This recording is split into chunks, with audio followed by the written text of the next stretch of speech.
Hi everyone, so this is a video of the Bontrager Ballista MIPs helmet. I've not seen a lot of reviews for these online recently, especially the MIPs version. Bontrager have actually updated this. So I thought I'd just sort of show everyone the Bontrager helmet and give everyone my my sort of opinion on it. I try and make videos of things when I find there's not many videos online, so let's get on with it. This is a large Bontrager helmet. You can see there it is the MIPs version. And for those of you that don't know, MIPs is kind of like a third-party technology that helmet manufacturers are putting in their helmets. And effectively what happens is inside the helmet there's actually another mesh membrane that you'll see shortly.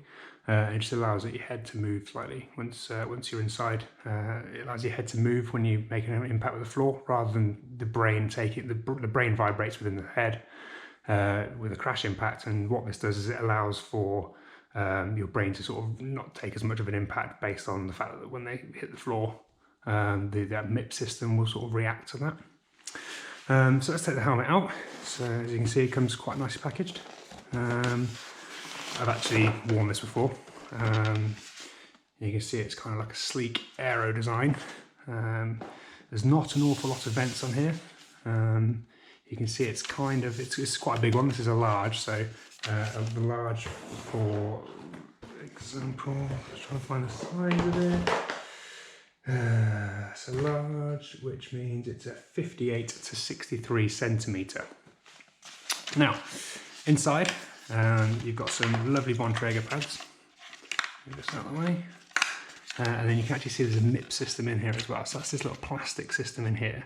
And what you can see is that you can see it sort of shakes within. See, there's a bit of movement within the helmet. And that's just the bit that allows your head to move. And the helmet will sort of wiggle on top of your head if there was to be a crash. 3 vents at the front. One thing to note is that you can't really fit your sunglasses in here, because most people's sunglasses are obviously a lot wider than that. So if you're someone that wants to have your sunglasses in the front of your helmet all the time, that's probably might not be the helmet for you. But on the whole, you can sort of put your sunglasses behind your head or other places. It's my first ever aero helmet. I ride a lot of casque helmets recently. I've had the Vertigo and the Mojito and the Sonta. And I was very close to buying the Protone, the sort of semi-aero Team Sky one, but they don't do MIPs. And I actually had a bike crash a couple of months ago, my first sort of big bike crash actually, and I was concussed after sort of, it's a very small low-speed crash around a bend in the winter. And I actually managed to get quite severe concussion, and I actually forgot the whole morning.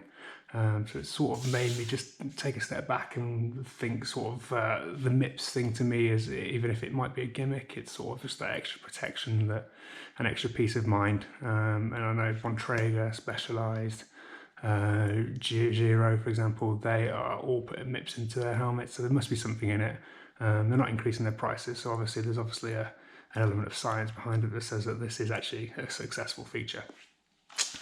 In terms of ventilation though, so we've got the 3 vents at the front, and then the aero does make a big difference, because when you've got vents all over the place, they're not always structured to, they actually allow the air to sort of flow off in different directions when it hits you.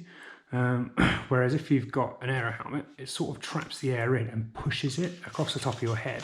So it'll push it across the top of your head and blow it out the back. Which sort of just provides that aerodynamics, and the fact that you haven't got all those odd surfaces just saves you a few watts when you're on the bike. Have I noticed a big difference yet? Probably not, but we've had quite a few windy days recently, so it's been hard to sort of tell. But then again, I guess you'd probably notice it if you didn't have it. I quite like the gold sort of embossed writing here on the side. I wasn't expecting that, I didn't see it in any of the pictures, but I quite like that. I think it just really stands out and looks quite classy. And the actual helmet strap sort of retention system at the back, very simple to use. I wouldn't say it's as good as quality as some of the casque ones. They're sort of held together with some quite thin stringy wires. It's not quite as comfy as the casque, and you don't get like a nice leather strap or anything like that, but on the whole, I mean, the strap's a strap. Once you put it on, how much do you notice it? And wearing the whole helmet in general, I don't notice it at all. I actually paid 90 quid for this, and I bought it from Sigma. and they have like a new customer deal where if you spend £100 you get £10 off. So this was a £100 helmet and I managed to get it down to 90 quid.